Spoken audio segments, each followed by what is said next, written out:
So I think that having some of those dark shadows and stuff really helps like the rest of it glow in some ways.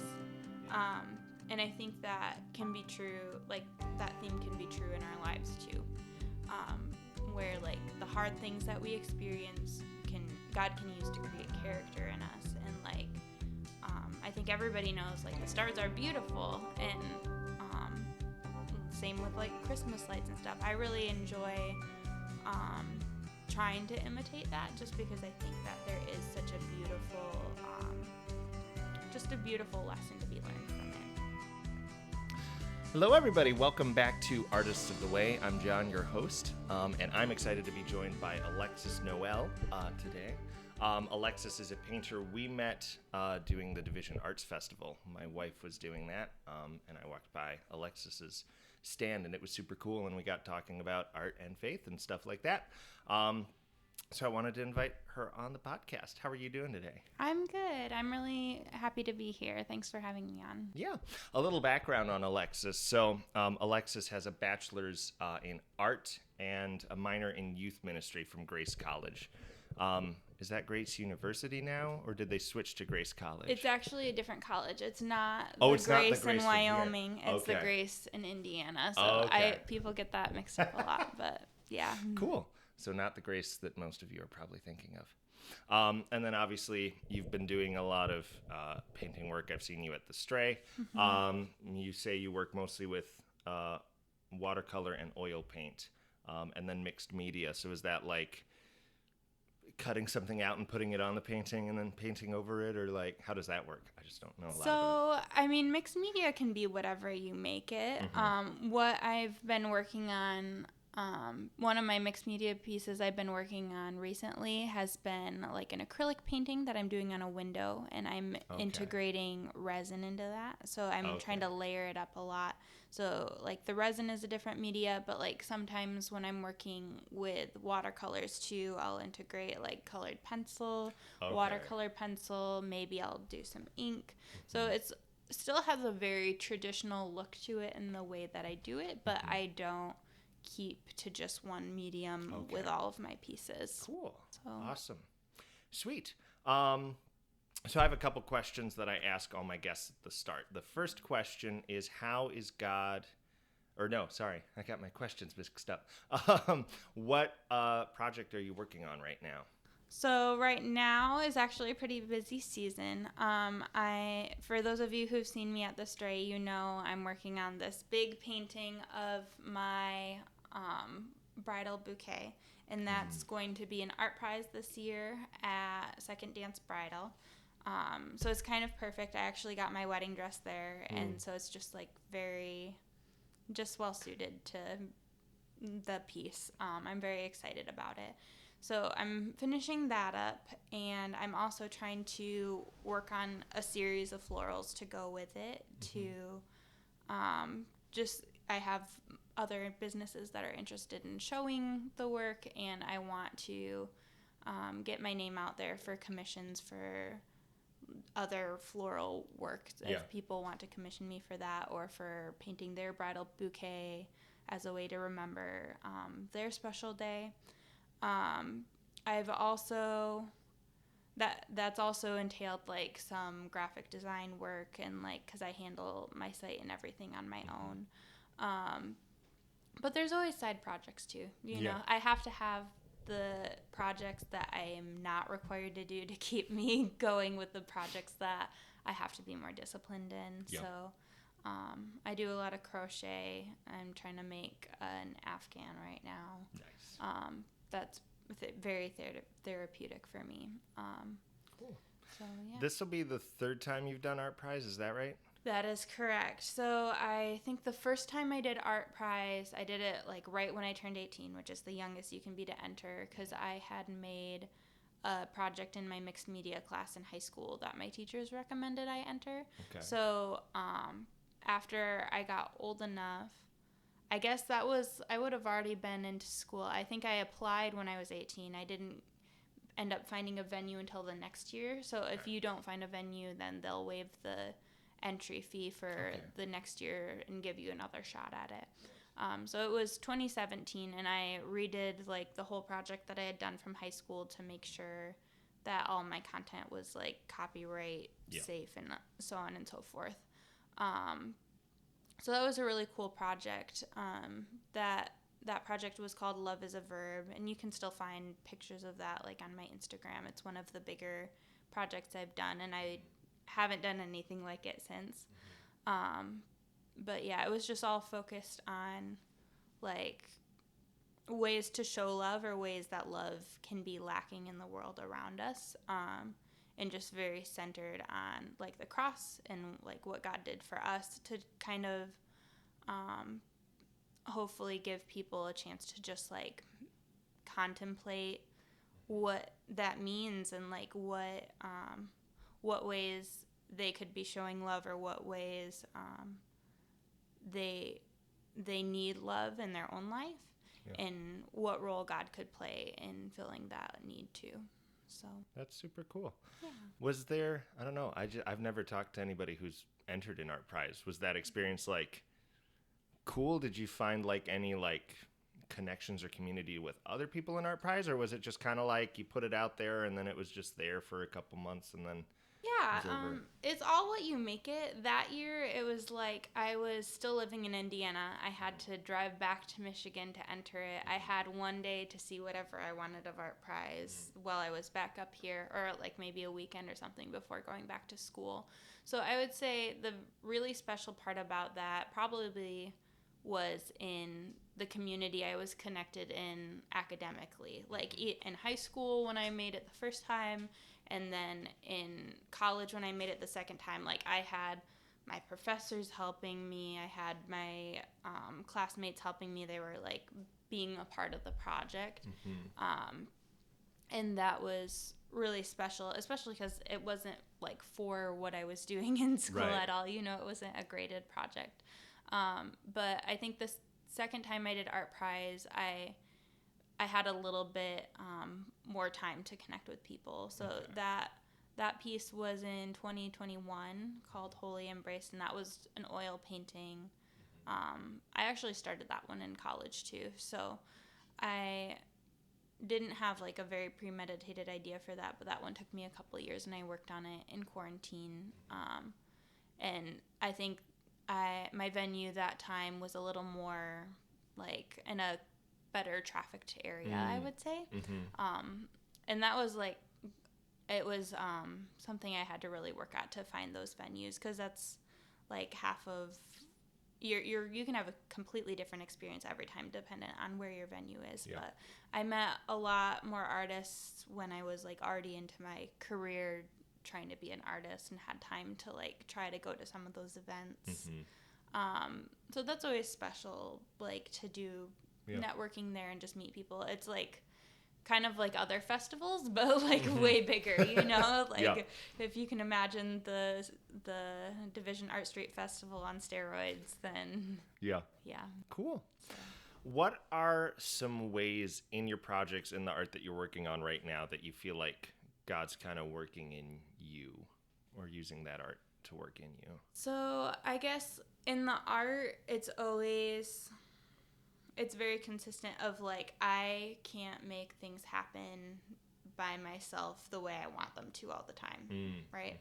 Like that I have to consistently pray like, God, please help me do this, because I can't do it on my own all the time.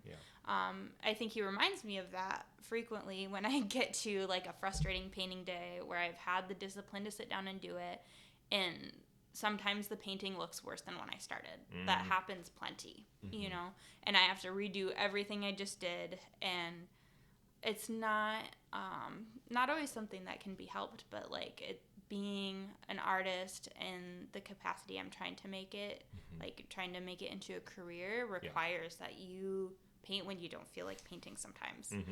And I think in a similar way, God's also been just teaching me like just a ton of trust, because I've never taken the leap of like going full time with my art. And I'm coming into a season where my day jobs are coming kind of to a close. I've been a nanny for a long time, and some of my families no longer are in need of my services. So it's kind of becoming apparent that, like, even though I've looked for other jobs, that until Art Prize for these next couple of months, like, I really should just be focusing on my art only. And it's kind of been an emotional process getting there, because it's like a little bit of, I guess, a pride thing where it's like, well, I want to be making the money and I want to be contributing to, like, my household, and like, my business isn't all the way there yet. I've definitely seen a lot of growth this year, but I've never felt confident enough. And I think that's hopefully healthy, because, you know, if I was able to make it full time, I'd be the exception to a rule. Lots of people don't get to see that happen. And I know it does happen for some people. But so I'm just trusting that, like, God has this season in his hands, and if this is what he wants me to be doing right now, then I guess I need to come around to it and, like, let go of all those emotions of, like, fear, or my business isn't doing well enough for this, and so on and so forth, and just set it in his hands. Yeah. So. I get that. I feel like I'm kind of being led in a similar season too. So that trust is hard, and I think it's such a weird, like, emotional mess, because sometimes on one hand you're like, well, this is the thing that I love, so it's like cool that, like, that's the main thing that God kind of is leading me to doing, but then you're like, oh, at least for me, I'm like, oh, am I just doing this because I want to, and God doesn't really want me to, and then there's the big scary piece of money, and practicality, and, like, I think there's, like, just so many people over the years, you know, they're definitely always trying to help, but like, everybody knows that it's, like, really hard to make it as an artist. So like, it's just hard to reorient myself again and be like, no, this is what I'm gonna do, and I'm gonna make it work, and, like, trying to, like, tell myself that I'm not lying to myself when I say that, like, having different business skills or building my business skills will help. Like, I think that's just been, what I've been learning for a long time, pretty much this whole past year, probably. Just because I've been making a big push too on a lot of other fronts. Like, I got more coaching, and, like, that led to a lot more of, like, investing more time in Instagram, trying to grow a following. And sometimes when those things didn't pan out, it was, like, hard to not feel like similar things I'm feeling now, but like, the business is failing, or, like, when I'm stretched too thin. But it's definitely been great to see the ways that God's working too. So, I mean, even just being on the podcast is one way that, like, I've seen lots of good things come out of it. So, that's always a sweet part of the season to be in, when he's just providing those little things. So I want to kind of shift and talk about, like, I guess, theme, because I think there's, like, theme present in all art. Like, everybody's, like, has, like, a thing or several things that they're, like, excited to work on. I don't know what I'm doing with my hands here. They're flopping around like dead fish, for anybody who is not watching. But yeah, are there, like, common themes or ideas that you really like to explore and unpack in your painting? So it's taken me a long time to commit to, like, one subject matter. I think I've had concepts behind what I painted for a long time. Like, I mean, even the last two pieces that I talked about, putting in Art Prize, like, they were both pretty gospel centric. And obviously not all of my work is going to be like that. I think that with Wholly Embraced,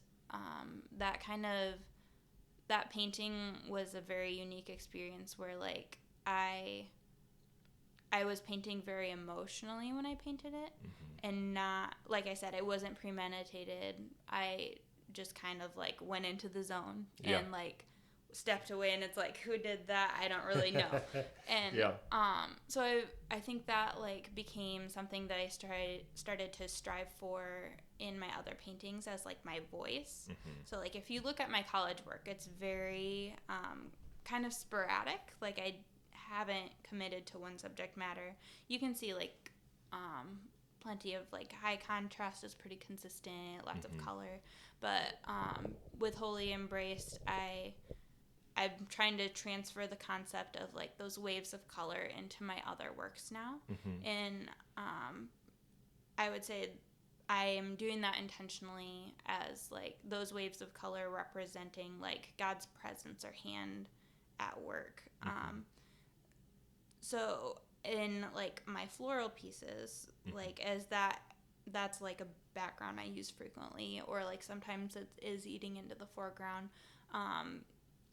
That for me is like saying like God made this, you know, like God is here. Any person who maybe isn't a believer who's experiencing my piece and is coming to it and seeing the beauty in it, like that's at them, I would say, also experiencing what God has done and what God has given me to work with the colors and stuff. Like I didn't make color. God made color. I'm only using the tools that he gave me and the gifts that he gave me to create what I create. So as I said earlier, like I am focusing on florals right now, but I also think that could stem to anything in creation. You know, it could be a landscape. It could be portraits. Like God has made everything that we see around us, and there's nothing beautiful or good that we experience in the world without his hand in it. So it took me a long time to get there because I don't like to commit to one thing. I don't like to be in a box.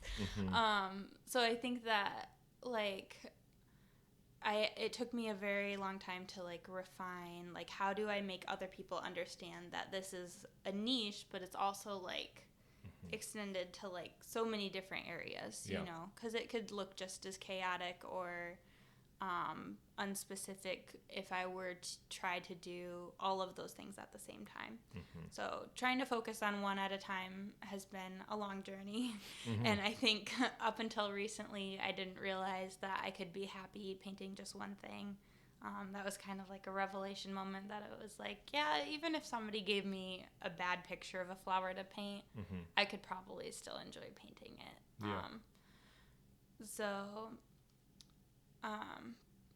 Does that answer the question sufficiently? No, that does. Yeah, okay.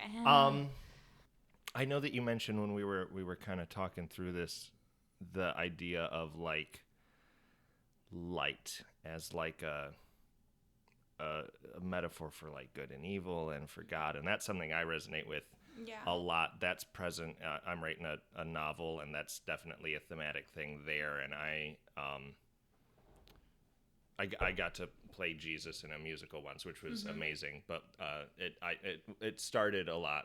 Like I connected it to my faith a lot there because there was like a specific light I would look at because he would connect with God a lot because he's Jesus. Right. So that was like my like God light. But that's just like permeated itself throughout.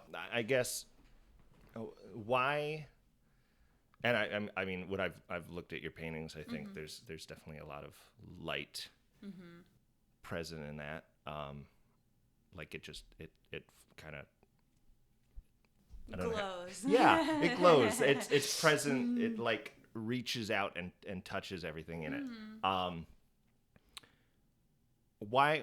What for you is important about light in that way? Like just unpack that for me a little bit. So I think the thing about light is like that goes back to just me working with what God's given me and like what he created. If you, like in school, I thought something that was really interesting was that they differentiated subtractive color from additive color. Subtractive color is all I can work with, like where you take all the colors away and you get white. Additive color is where you put all the colors together and you get white. So if you Okay. look at like, sorry, I'm going like way around and about to Oh, you're answer your good. question. That's okay. If you look at like a sunset, like God is working with the light as his medium. He's not working with paint. Yeah. Like, that's why like I won't even try to paint sunsets. That's like God's trump card. It's never gonna be what he's made. It's never gonna add up. Subtractive color cannot be additive color or vice versa. But I think that like in my paintings, it is just like a matter of like observing. Like sometimes it's a really good reference photo. With Holy Embraced, I didn't have a reference photo, so it was kind of playing with like, I do want things to glow. I like bought gold oil paint and like in addition like adding varnish and stuff to it and like making sure I integrate the whites, but those don't show up in the same way if I don't also have like that high contrast of the darks behind it too. So I think that having some of those dark shadows and stuff really helps like the rest of it glow in some ways. Yeah. And I think that can be true, like that theme can be true in our lives too. Where like the hard things that we experience God can use to create character in us. And like, I think everybody knows like the stars are beautiful and same with like Christmas lights and stuff. I really enjoy trying to imitate that just because I think that there is such a beautiful just a beautiful lesson to be learned from it. Yeah. Especially when you consider like how people would like to think of there being no pain in life. And that's not what we have in this world. That's what we have in heaven. But I think that there's still a purpose in God allowing us to experience darkness and experience like what a broken world looks like because he's like teaching us just how beautiful light is. We wouldn't have a comprehension for that without also knowing what darkness is. So, and I think even if you take that to different like disciplines too, or different forms of art, like you always need some contrast between like joy and pain or good and bad. Like music has like sweet moments and loud moments and quiet moments, but if it were just all flat or peaceful, then there's nothing rich to the music. And a story where there's no conflict or pain for the characters, then it's just boring. It's just a dude eating breakfast, and being like, the sunset's nice. And you're like, well, that's nice for him, but like there's nothing, it's lacking some richness, Right. So, and I feel like, because obviously evil is from the fall and evil is not a good thing, but I guess there's a beauty in the fact that were it not for evil, we maybe wouldn't know the love of God quite so much. Like I was thinking about this on Good Friday. Like if Jesus didn't have to come and die, would we like know how much God loves us? Yeah, and for sure.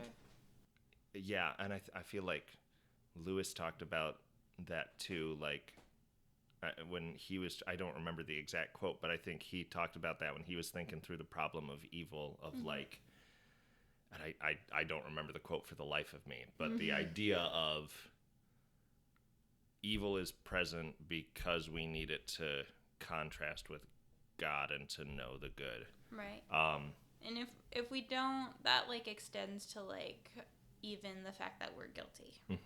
It's not just that we experience pain and God is alleviating that pain. But we're culpable. But like we deserve God's wrath. And instead of giving us wrath, he gave us his love and his sacrifice. And like if you shy away from recognizing that God has wrath and like from recognizing that we deserve his wrath, then you are missing just how far of a jump he went from here we're meant to be punished. He didn't just come clean and say like, okay, you can just live on earth the rest of your life and it'll be mediocre, because that's like, he went as far as to like bring us all the way back to him. Yeah.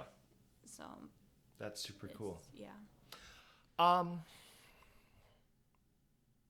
Creation is cool. And I think there's something about paintings that can capture, create, and this probably connects to the light thing we just talked about too. But I feel like there's something in painting that, when I'm like, feel like my sentence is falling apart, so I'm just going to start over. I love nature, but I feel like a lot of times when I see photography, I'm like, that's a great, like, still image of nature, but I feel like it doesn't always capture the essence of nature. There's some that do, but it's rarer for me to see photography that I'm like, oh, that captures this moment. Yeah. As well as a painting that I see, like even talking about sunsets, like you just talked about. Like, I think that I love sunsets. My favorite thing to do is to go camping and go watch the sunset over the lake every night. But I don't think that I've ever seen a picture that captures the sunset quite as well as some paintings of sunsets that I've seen. Okay. Yeah. What, for you, like, what's special about engaging with God's creation through paint? And what do you think is unique about engaging with it that way as opposed to something like photography or some other medium that seeks to kind of explore that or reflect God through that? Yeah, that's a great question. So I would say, like, they're just a different experience. I do enjoy photography too, but it's like it takes so little time to like take pictures. Obviously, it can take more time to edit them. Right. And there is photography as art in its own right. But I think with painting, it's kind of like a little bit of a meditative process, where you have to concentrate on one thing for a long time. You don't have the option to just move on from it very quickly. And the tools that you're working with are completely different because you have to analyze what you're seeing. I work with, like, color theory is like one of my favorite things. And that I would say is like probably why some of those paintings resonate with you is like the amount of vibrance that can come out of putting complementary colors right next to each other. Yeah. That really helps a piece pop.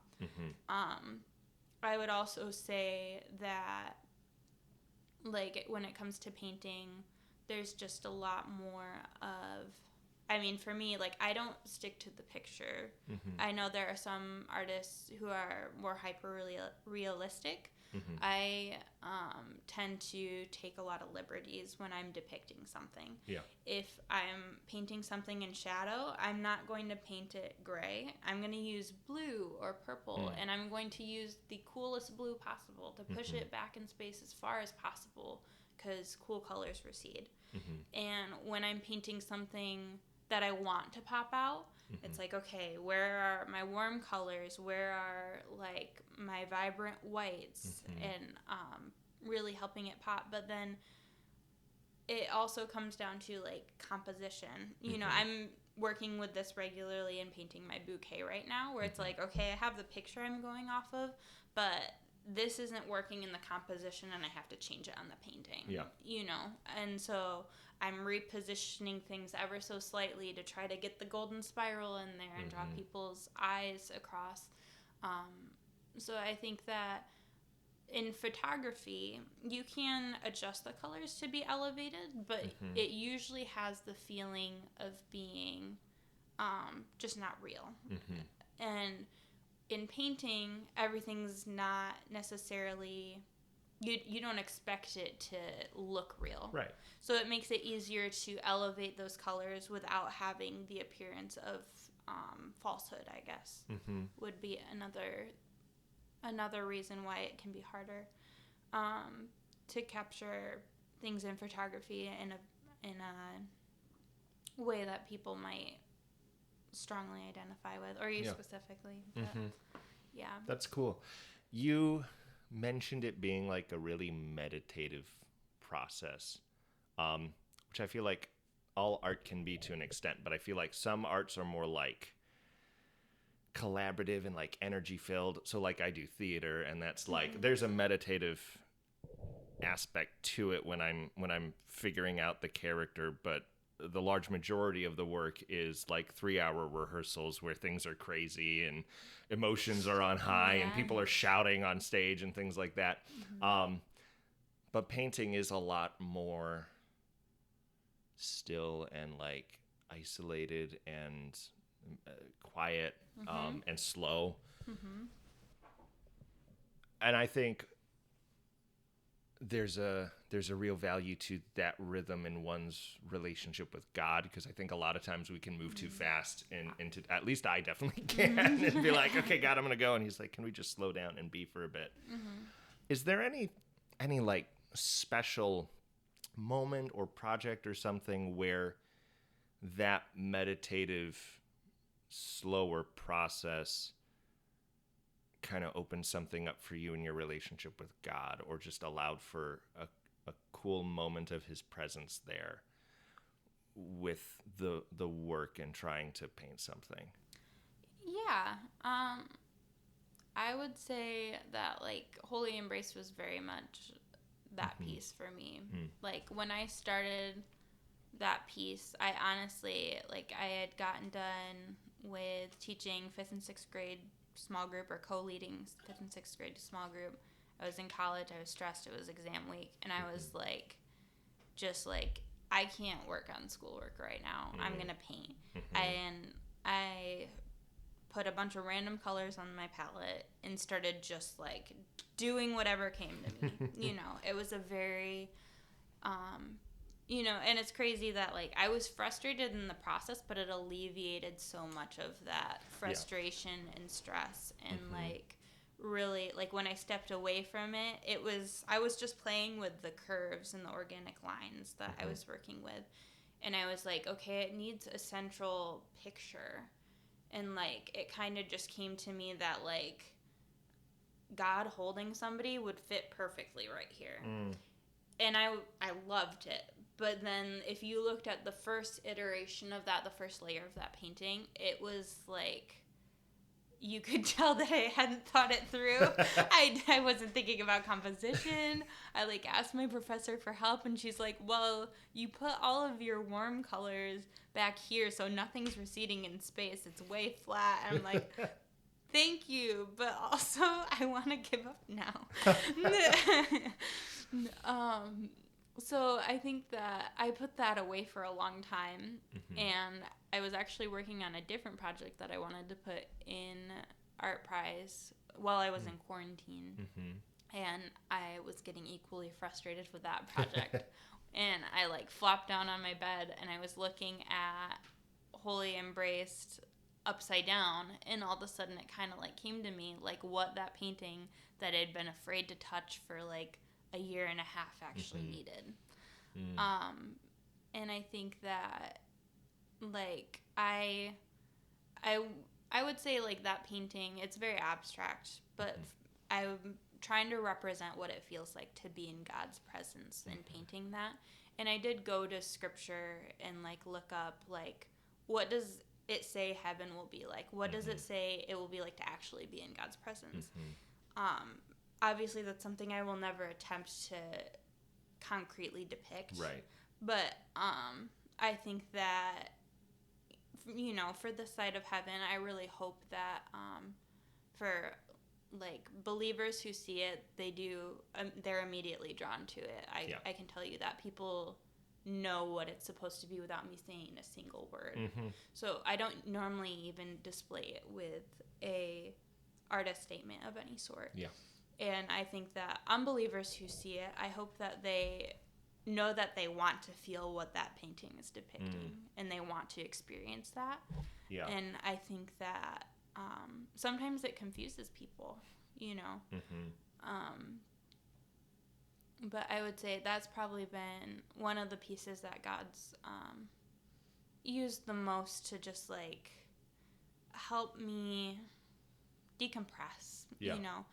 Help me feel his peace, like, and it's kind of crazy because like I said, I didn't know I was trying to paint a picture of that, and it ended up being like this really I hope beautiful for other people, but I enjoy like looking at it myself too, just to like think about like what it's like to be in God's presence, you know, to bring me back to that. Like, even if I'm in the middle of the day trying to do something completely different, you know. Yeah. Well, I definitely know it was for me when I saw it at the Divisions Art Festival when we met. Like, I immediately was like, that's what that is. And I don't know if this artist is a Christian or not, but I know that God made that, whatever it is, whether or not they meant it to be or not. But yeah, immediately, like it felt like that piece did connect with like that part of your heart that God fills.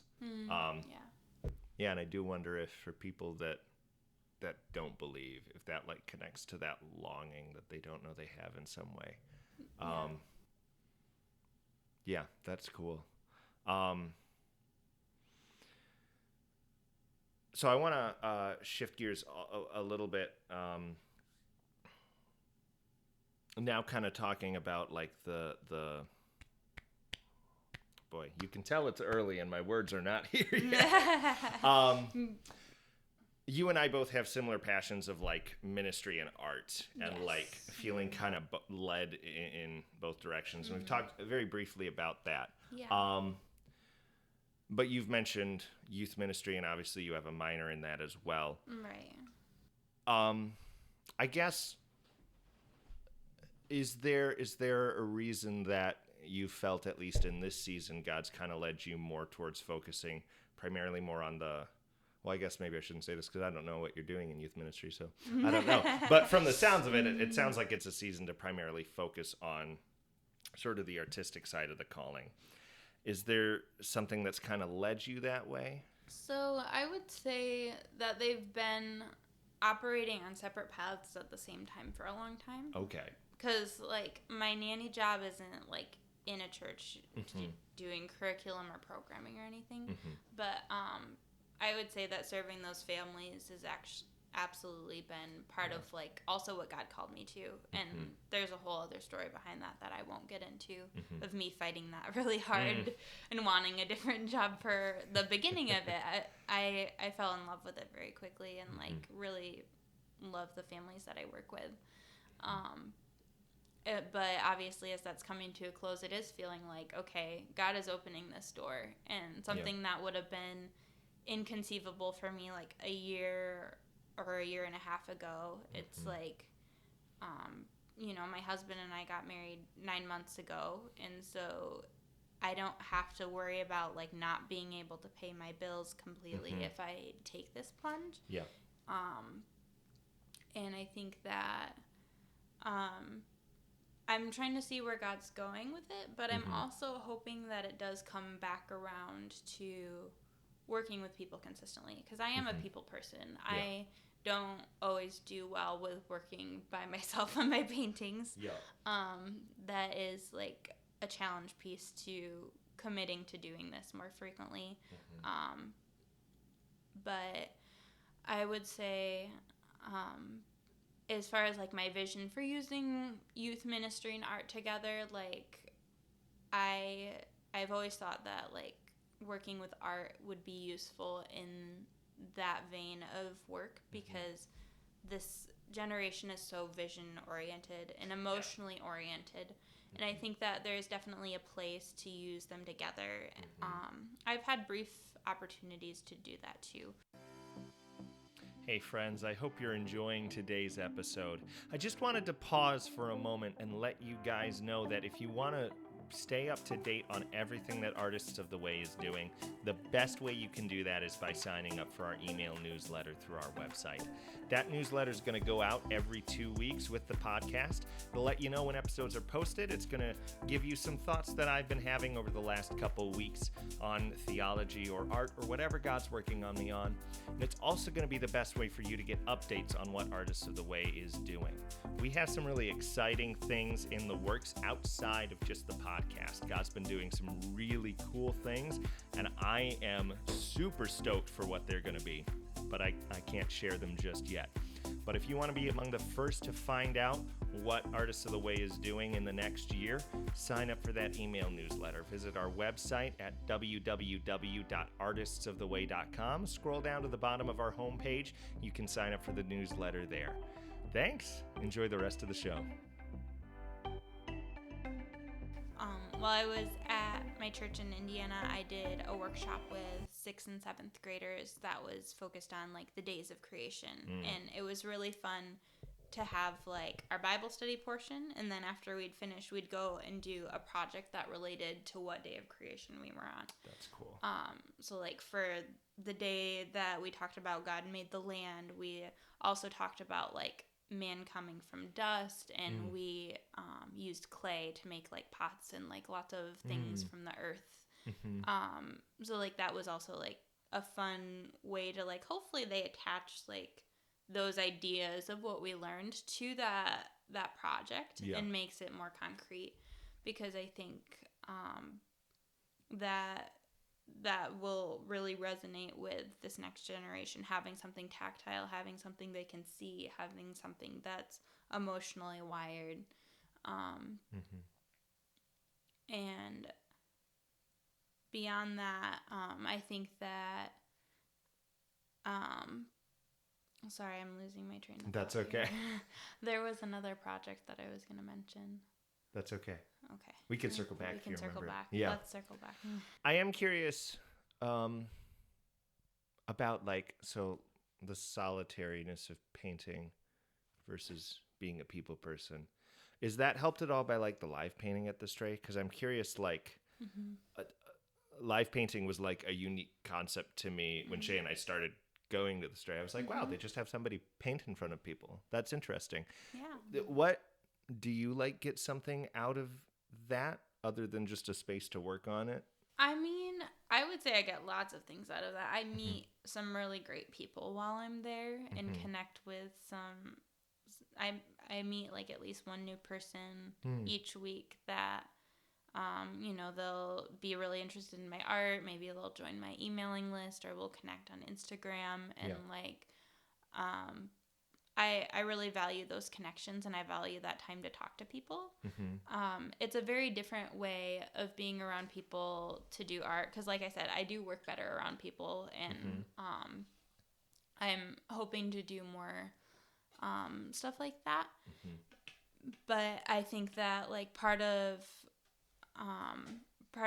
what I hope to get around to later in life too is just like having a space where artists can work together, because I would say that the experience that art students will have in the classroom is completely different than your career.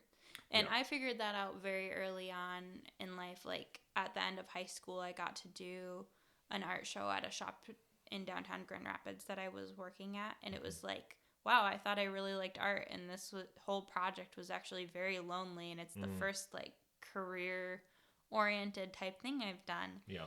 I feel like there has to be a solution to this. So it's been a long-term goal of mine for a long time to try to have like a coffee shop where artists can come and have like that space to work and kind of set it up like, I mean, part of my vision for it is related to like the way our studio was at school, where like I always would have like a separate workspace. There were like workspaces that were designated if you went to the professor and like reserved them for yourself. And I would like live in the art studio while I was in school. So I think that like my best friends came out of like whoever was in the studio, you know? So I really would like to eventually have like a co-working space where people can come like either rent out larger spaces or have free spaces and lockers to work from, and like have a space where like artists can actually show up to work, because I think we don't have that. We don't. I've actually heard a couple other people like echo that desire. Oh, really? Okay. So that's interesting, because I feel like Grand Rapids is on like the verge of like really blowing up professionally, artistically, because we just have, of all disciplines, it's like really dense. It's kind of weird. Like even especially in the theater world, we have like 8 community theaters, and most big cities have like 3. So there's just such a dense what's the word? I don't know, collection of artists or something like that. But we don't have like a place for like, I mean, I think the Stray is doing some of that. I think there's one or two places downtown maybe that do something similar, but there's not like a place that's just to be like, hey, show up and do your art here, and there's going to be other people doing art here.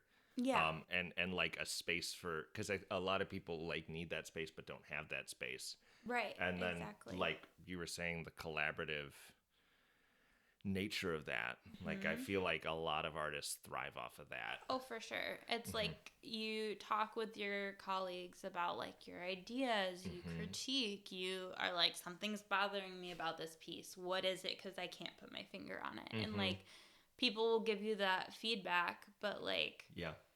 I think it's just like really good to see what other people are doing too. I love seeing what other artists are working on, and it inspires me and it makes me want to create more.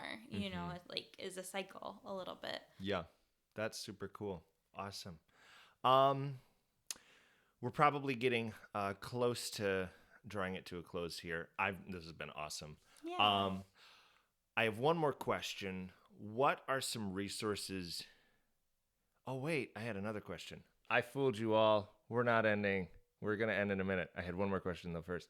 I'm curious about, because you're starting to do workshops now. Yes. Has that been good? Has that been a cool thing to do? Workshops have been good. I'm in the very, very early stages of it. Okay. So I would say that I'm still exploring like what types of workshops do I want to teach that people also want to learn, you know? Yeah. So none of the workshops I've done so far have ever been the same as the other ones. Yeah. And I'm still working on just figuring out how to help people do what I do, you know? Yeah. Like, I think it's been really positive for me to have to break it down, because there are some things that I do instinctually that it's like, okay, but hold up a second. Why did you do that? You know, how can you explain this to somebody else? Yeah. And like, in turn, that helps me do those same things like faster the next time I have to do them, because I'm thinking more along the lines of like, okay, how do I paint by the book instead of what just feels right? Right. Like, how do I paint a good composition with good color theory instead of just like putting something out there that like my instincts tells me are good, and usually it ends up okay, but like there's definitely plenty of projects where I have to circle back and redo stuff if I can't apply those concepts well. Right. So I'm still we're in the early stages at the Stray of like talking about what that will look like, and we did have one recently at the Stray that you and your wife came to. It was out on the patio. I painted something, guys. It wasn't as bad as my previous paint. I've done some really bad. I've had to paint set stuff before, and I would not be my first choice to paint set stuff because it is not good. That's great. No, but that was super cool to be a part of. I'm glad that you enjoyed it. It was a lot of fun, and we're trying to find out what works and brainstorming the next thing. So that's awesome. Yeah. Cool. So adjacent to the topic of helping people grow in their art and such, what are some resources you would recommend to people who want to grow in their faith or grow in their art, or who might want to explore painting as a discipline and a art form? So obviously, I would say if you want to learn painting, like feel free to reach out, because I'm happy to take on private lessons and stuff, and you'll see more of that popping up at the Stray. I don't know what the timeline will be right now. Yeah. It might take some time, but I would say there's honestly lots of books out there. Like, I go to Barnes and Noble and buy books, even though I already have gone to school for stuff like this. As far as growing in your faith goes, I really love the She Reads Truth reading plans. I have their Bible. They have lots of pretty pictures. It's all color-coded. And, like, they have actual artists who help them make the studies. So it's, like, awesome. Really beautiful, a really beautiful way to get into the Word, but it's also just very, like, the only frills to it is the imagery that they attach to it. Other than that, it's, like, they're taking like passages that can be cross-referenced and putting them next to each other for you instead of you flipping through your Bible. But it's all scripture in there otherwise. They might have some like maps or timelines integrated into it. Love a good map. Yeah. that really helps me stay consistent in reading my Bible. And then they have a great podcast too. Cool. There was one more. I did have a list here. Yes. We're letting you in behind the scenes. Oh, your new Instagram that you're working on. Yes. I have set up a new account that's just solely to focus on like how do we illustrate the vivid, some of the vivid imagery in the Bible. So that's called The Artistry of Scripture. And there's very little there right now besides like if I sit down and do a study and have something that God's laid on my heart, I might share that like in the story as like a small reading plan. Hey, this is the passage I'm looking at. These are the thoughts I have about it. Sometimes there's like a sermon that I just got out of that is tying into that. But I'm really hoping that that can also be a collaborative project because there are some passages that I've gotten to as I'm like flipping through and deciding like, okay, where do I start? Which topic is going to be in my series? Yeah. That I'm like, well, I'm not the best artist to depict this, you know, but I know a friend who would really be able to depict this verse well. Yeah. So I would definitely, if you're interested in that and you're like inspired by art and love the Bible, like go ahead and follow it and you'll start seeing stuff pop up as I'm getting that rolling. And I'm just excited for that in my own study because I think that is also tying like my relationship with God to my art and like doing them in the same sitting, I think will be really, really special. I do plenty of those types of things for myself, but I don't like to share my doodles as much. They're not quite the same level as my paintings, so. I get that. Yeah. Cool. Awesome. If people want to find out more about you or look into some of your work and stuff, where's a good place for them to go or places for them to go? So I am on social media, both Facebook, Instagram, at Alexis Noelle Studio is my handle there, and you can go to my site, alexisnoellestudio.com. I would say if you really, really want to be like on the inside, like go to my contact page and sign up for the newsletter, and you'll hear things first. You'll hear when my new series that I'm working on is available for prints because they're not for sale right now. You'll hear like what events I'm going to be at, how to get involved, how to show up. Sometimes you'll get free stuff or hear about giveaways that are exclusively for my emailing list. And yeah, I think those are the best places. So. Cool. You're on Etsy too, right? I am. My Etsy shop is temporarily on vacation mode until I launch my next series, but definitely... check out Alexis Noelle Studio on Etsy too. Awesome. So. Fantastic. Thank you again. It's been really cool to have you on and talk about painting, which I'm just not really familiar with. So it's been cool to unpack that from the creator's standpoint with that. Yeah, thank you. I've really enjoyed this. So. Awesome. Cool. Well, thank you all for listening again. Subscribe, like, rate, all those things. They do help. Share it with your friends if you love this discussion, or if you want to be like, I found a cool painter and she talks about things on this podcast. Share it with people. That really does help. Thank you all again. We just pray that God blesses you as you continue to walk out your relationship with God and figure out this intersection between art and faith.